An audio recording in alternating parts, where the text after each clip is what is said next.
வயிறு உயிர் வந்துருச்சு. இப்போ அறிவு இருக்கு. அறிவு கல்வி. இப்போ கல்வி என்பது மானுட உரிமை. அது கொடுக்க வேண்டியது அரசின் கடமை. அது கொடுக்காமல் இருப்பது மாபெரும் கொடுமை. ஆனால் இங்கே என்ன முறை இருக்குன்னா, மாணவர்களின் கல்வி கடன் தள்ளுபடின்னு சொல்லுது, அரசு சொல்லுது. அது பெருமையாக சொல்லுது.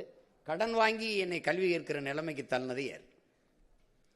நான் கடன் வாங்கி படித்த கடனை தள்ளுபடி செய்யறதுக்கு கல்வியின் தரத்தை உயர்த்து சரியா சமமாக தரமாக கொடுத்துருந்தாலே நான் கடன் வாங்கி ஏன் படிக்கிறேன்? ஏன் படிக்கிறேன்? நான் ஏன் கடன் வாங்கி? ஒரு அரசு தன் மாணவ பிள்ளைகளை அறிவு கொடுக்க வேண்டிய அரசு கடன் வாங்கி படிக்க வைக்குதுன்னா பார்த்துக்கிறேன்.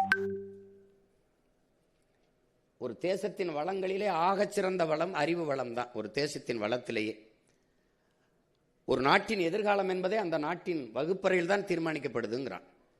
நம்ம நாட்டின் வகுப்பறைங்கிறது வர்த்தக அறையா மாறி நிற்கிறது. மிகப்பெரிய கொடுமையர்.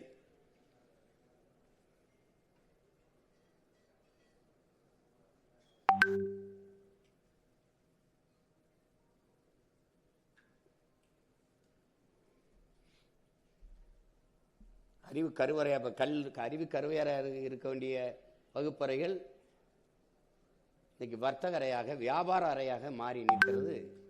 மிகப்பெரிய துயரம்.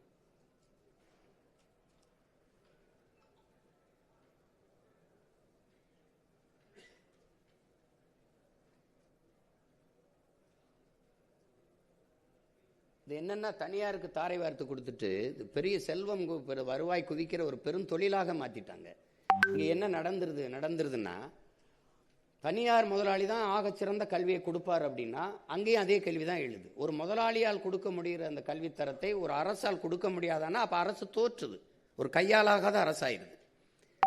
அது இலவசமாக தானே இருக்குன்பாங்க.